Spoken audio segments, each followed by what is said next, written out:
Oh man, One Piece chapter 693. Yo, Monet is on that shit, yo. I can't even believe that, man. She's willing to die for Doflamingo?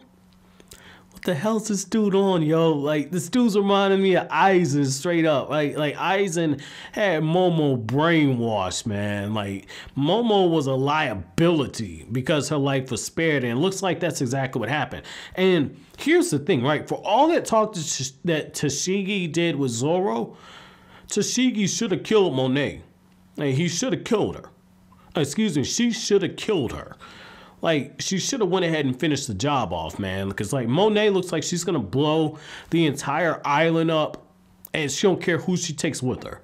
And the explosion is going to be so badass to the point where it's going to be on the level of what blew up the island. Or not blew up the island, but, you know, turned into the wasteland that it did a few years ago. So, I mean, Oda's ending this arc with a fucking bang. And I love it.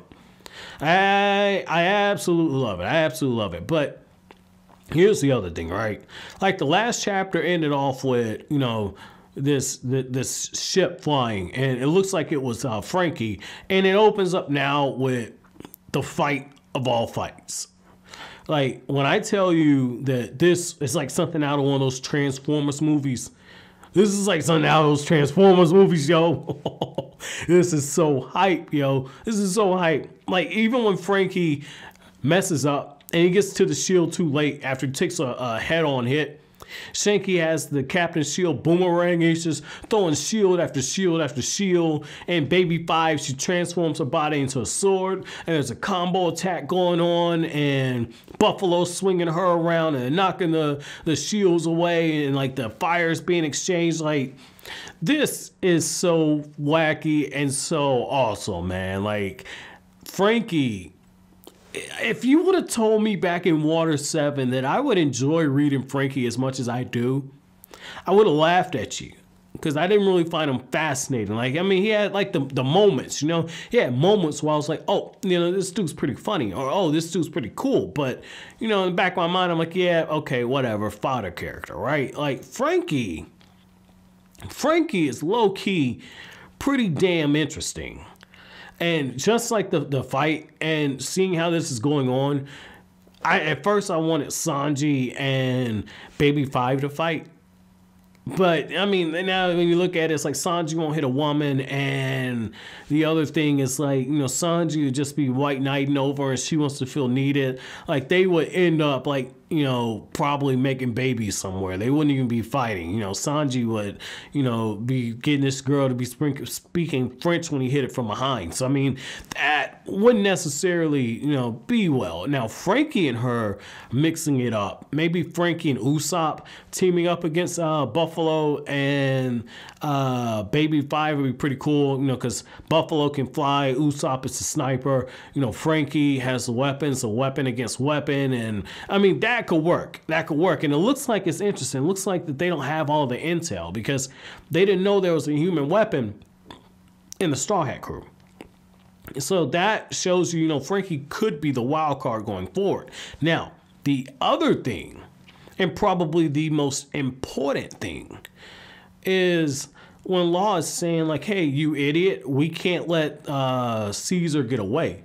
This is a part of our plan. And Caesar is like, oh, I still got Smoker's heart, right? That's another interesting thing there. But, excuse me. But here's the other thing. When you look at that, Luffy doesn't hold his ground. Like, Law strikes me as the type of dude where he makes a cold, calculated risk and he gets the hell out of there. You know, Luffy is just like, not all of my crew's here. We're not leaving until I have every member of my crew. So that means we all go down, then we all go down smiling and partying in this bitch. But every member of my crew has to come or we're not leaving. And Luffy's, you know, standing out in front. Again, like, it's very interesting to chronicle Luffy's progression as a leader because that shows a lot. That shows a lot. Luffy's the first one to jump into danger, and then when he fucks up a situation, he'll be the last one to leave. because he understands the lives of his crew are at stake. And, you know, that's something that you can take all the way back to, what was it, Sayabodi. That's where Luffy began to learn. But then I think with Ace passing and Luffy remembering as much as he did, I think all of that has shaped Luffy to the point where now Luffy is understanding the burden of leadership.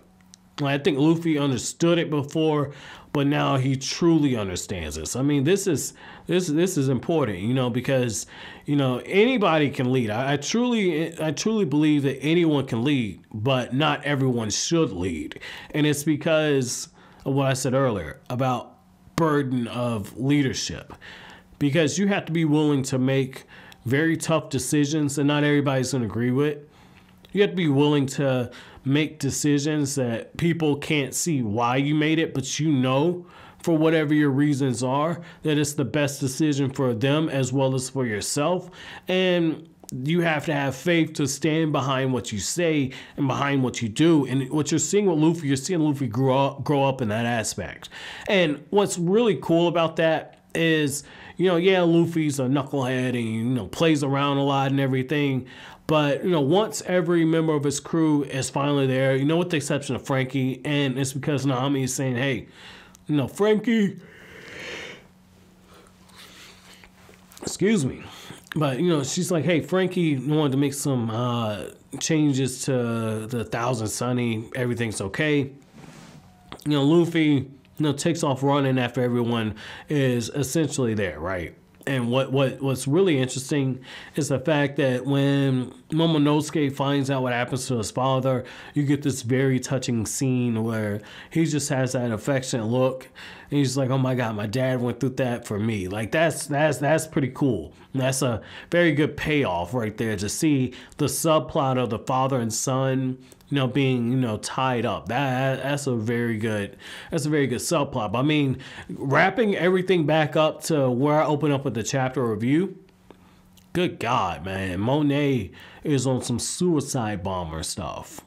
And, you know, what's interesting is the fact that Doflamingo has that much influence over her.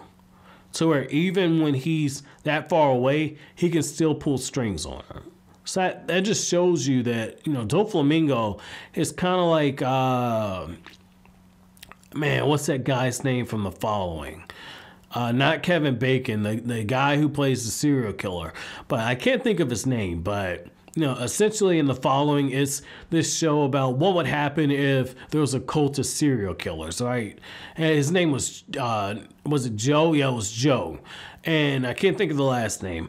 But, you know, basically this dude, Joe, has such a way with words and such an understanding of people that he can manipulate even the one person you would think couldn't be a serial killer into being a serial killer, right? He knows what buttons to push. And Doflamingo knows how to inspire loyalty to the point where people would do stuff like what Monet is getting ready to do. So, I mean, that's going to be really interesting to see how Oda kind of tackles that. So, you know, my chapter question for you guys is, have you ever met anyone who has that level of influence over you, to where you would do stuff for them without even thinking twice about it? And why do you think that is? But as always, guys, if you like anything I had to say, don't forget to comment, rate, subscribe, share. Thank you so much for watching all the way until the end. Have an awesome day, guys.